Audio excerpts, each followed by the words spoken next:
malarkey. Let's get on to some classical stuff. Good old-fashioned G1, G2 era of long ago and far away when things were not articulated, but it's okay because we still love them. So what should I do for my first classical review post-tornado? That's more like it. Let's take a look at G2 Grimlock. So first of all, what is G2? Well, if in case you haven't watched my Megatron video of G2 Megatron, you know, him, G2 came shortly after G1. It was a bit of a comeback, sort of, because it didn't really work, so I guess you can't call it a comeback when it doesn't actually come back. But it was a desperate gasp of air for G1 and trying to be revived again, and they re-released some of the, basically, the only things that they actually re-released from G1 were the Dinobots, the first original three, Grimlock, Sludge, and Snarl, or Slag. And then they made some others that were like from Japan or Europe or something that never got released here during the G1 era, and recolored them and made them popular names. Okay, so anyway, yeah. So that's G2 for you. It didn't work, but it was still cool. And the thing that everyone, and absolutely everyone, remembers about it is the crazy colors.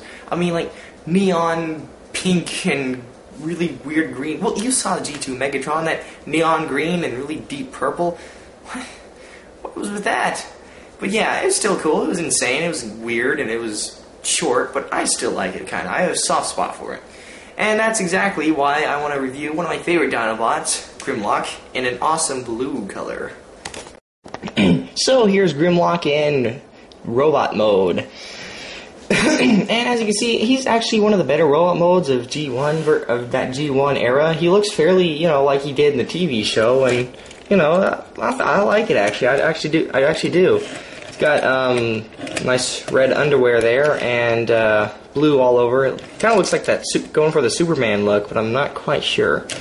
As for the arms, I'm not sure what the generally accepted way to do this, to have the claws go, as if just to keep them in like a foot, how will it be in dinosaur mode, or to do that. Of course, that covers up his hands, so he can't hold anything. So I don't know, it's just however you feel about doing that. Now, speaking of hands, he did come with weapons at one point. I don't have those weapons, really, just him.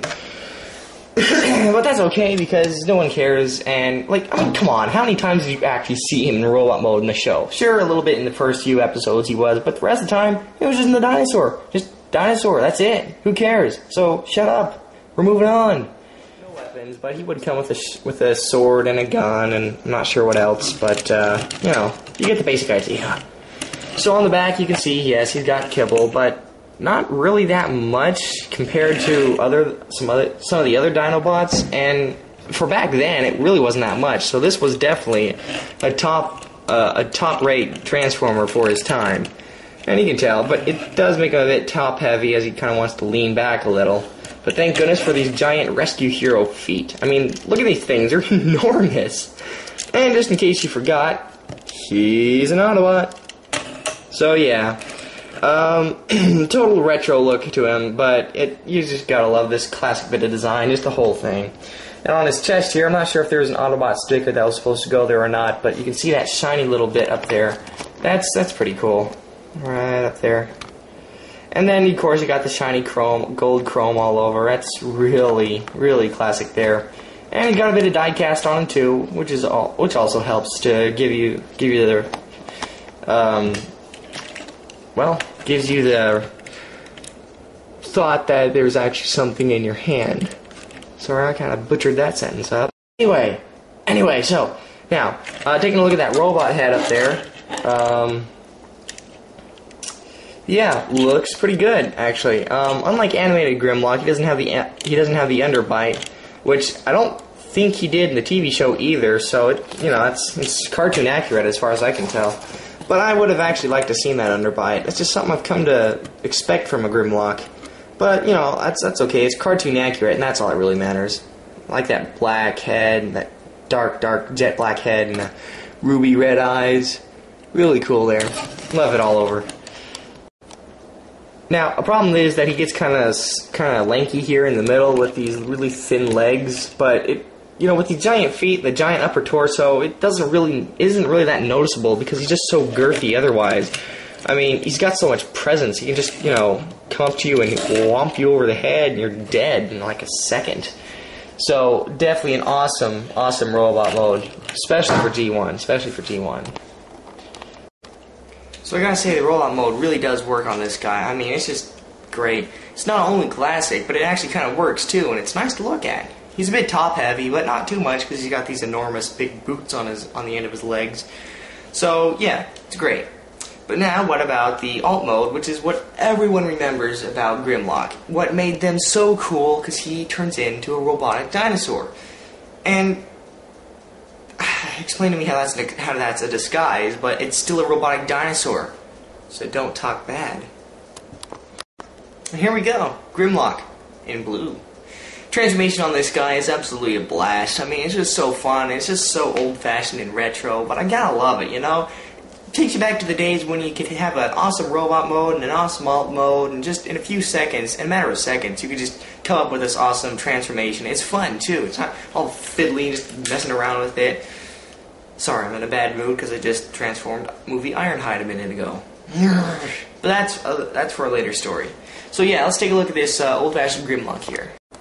Now this is when not having any weapons comes in handy, because as you can see in dinosaur mode, he does not have a place to put the weapons, let alone have a use for them. He's got nothing but himself. He can blow fire out of his mouth because of that little flamethrower, which, shout out to that detail there. That's pretty cool. And, if that doesn't work, he can just bite you with his awesomely articulated mouth. He can go up like this, and he can open his mouth, or he can go down and kind of open his mouth like that. So you can just, or just, rocking next to a boombox. That's cool too. The arms move like this. They're actually kind of stiff, but that just looks like he saw a spider on the ground. So we'll just leave him like that. Which now looks like he's got 2 arm casts, but you can't have everything. One problem a lot of people do seem to have with this dinosaur is that the legs seem to kind of, since they form the hands, they also seem, and it's the only transformation is just to do that. People find it that he has a tendency to kind of slip into his own feet there, especially when they're not completely squared up to the ground. But I don't really see much of a problem there. I don't really see what the point is. And yeah, usually I do have a problem with the arms becoming the hands or vice versa, but in this case I'm going to let him get away with it because I don't care. And yeah, back in the day, they, believe it or not, kids, dinosaurs, especially the Tyrannosaurus Rex, were thought to walk upright like this, until Jurassic Park came around and screwed it all up and said, oh no, it walks like this, hunched over like an old man. And yeah, Grimlock, as you can see, can't really pull that off so much. It doesn't look right at all. But he is a robotic dinosaur, so it's not like he has to be completely accurate. And I just think it's so funny how I love this part about the Dinobots, these little clear bits in here that show all the metallic robotic parts in there. And it's like, you're not really supposed to be in disguise, so why don't you just show all the robot crud in the middle? I mean, who cares? You're not in disguise. Who cares if you look like a robot or not? Yes, this was indeed the first Dinobot ever to be made by the people over at Takara, and as such is indeed a classic, and needs to be in everyone's collection. No matter who or what you collect, you got to have at least one of the Dinobots, and if you have any of them, it has to be Grimlock, because he is indeed the big daddy dinosaur of them all. He is the Lockmeister. So that's G2 Grimlock. Same as G1, except same different color. I mean, if you get this guy, which is probably going to be cheaper than the original G1 version for some reason, then you got the same thing as the G1 guy. Not to say that I'm not going to do the G1 guy someday, maybe, but still, it's a good stand-in, and it looks just like it is the same thing. It is the same thing, just a different color, and that's it. So you're not missing out on anything if you get this one and nothing else. So I'm going to say this is basically G1 Grimlock, but you can, perfectionists out there can call it G2 Grimlock. But yeah, so I think it's great. I mean, you cannot, whatever you do, you cannot say anything bad about this because there is nothing bad. It is a G1 classic dinosaur Dinobot, and no one says anything against the Dinobots. I'm just going to tell you that right now. No one. But, yeah. So, oh, and look at the little seat up there. That's from the Dioclone things in Japan, where this toy was originally made. This thing was part of a series called the Dioclone, and there were these little people that sat in these toys or something, and they rode them around and did stuff. I don't know anything about that. I just know that he's got a little seat up there, which is actually kind of funny. But anyway, so yeah, I'd say definitely get G2 or G1 Grimlock, whatever's easiest. Because your collection is just not complete without at least one classic Dinobot. And if you're going to get a classic Dinobot, it has got to be Grimlock, because he's Grimlock. So anyway, yeah, that's about it. Because no one messes with the lock.